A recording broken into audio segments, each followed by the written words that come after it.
Hello दोस्तों।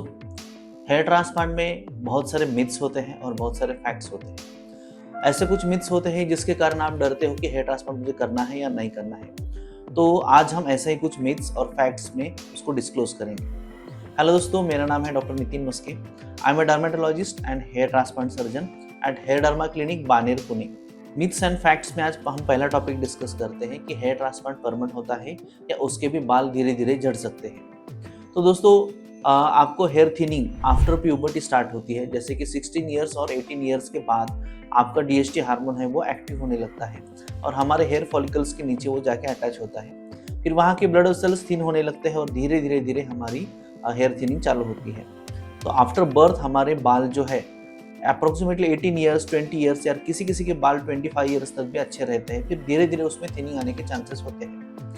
वैसे ही hair transplant के बाल भी आपका जो डोनर एरिया है वहाँ से हम निकालते हैं, वहाँ के जो बाल हैं वो डीएचटी रेजिस्टेंट होते हैं, मतलब वहाँ डीएचटी हार्मोन ज़्यादा वर्क नहीं करता और हमारे बाल बहुत अच्छे से रहते हैं।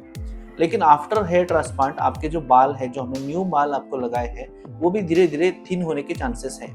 But it is not universally accepted, मतलब कि एक पेशेंट में 2 साल बाद बाल थिन हुए हैं तो मेरे भी ऐसे होंगे, ऐसा बिल्कुल भी नहीं है। जैसे एग्जाम्पल है कि कोविड में कुछ कुछ पेशेंट्स को हल्का सा फीवर होता था और वो 10 दिन बाद एकदम नॉर्मल होते थे। लेकिन कुछ कुछ पेशेंट्स में इतना ज़्यादा सीवियर इन्फेक्शन हुआ कि उनकी डेथ भी हो गई। इसीलिए जेनेटिक्स अलग अलग होता है, आपकी भी जेनेटिक अलग है, इसलिए आपका रिजल्ट वैरी कर सकता है। आपका रिजल्ट 10 साल भी टिक सकता है या फिर 15 से 20 साल भी टिक सकता है। अगर आप प्रॉपरली मेंटेन करते हो तो हेयर ट्रांसप्लांट बहुत लॉन्ग टर्म टिक सकता है, अप्रोक्सीमेटली 15 टू 20 ईयर्स भी टिक सकता है। लेकिन depends upon genetics and depends upon age also. जैसे कि एक पेशेंट है जिसमें 20-22 एज में ही उनको ग्रेड 4 ग्रेड 5 बार्डनेस आया है, मतलब उनका एकदम हाईली प्रोग्रेसिव बार्डनेस है। इस केस में जब हम ट्रांसप्लांट करते हैं तो उनको बहुत अच्छे से मेंटेन करना होगा, नहीं तो बाल ज़्यादा थिन होने के चांसेस हैं।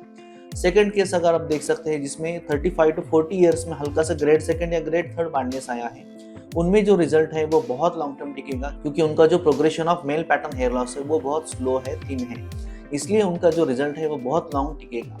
तो according to the age and according to genetics also hair transplant की जो हमारी लाइफ है वो डिपेंड करती है।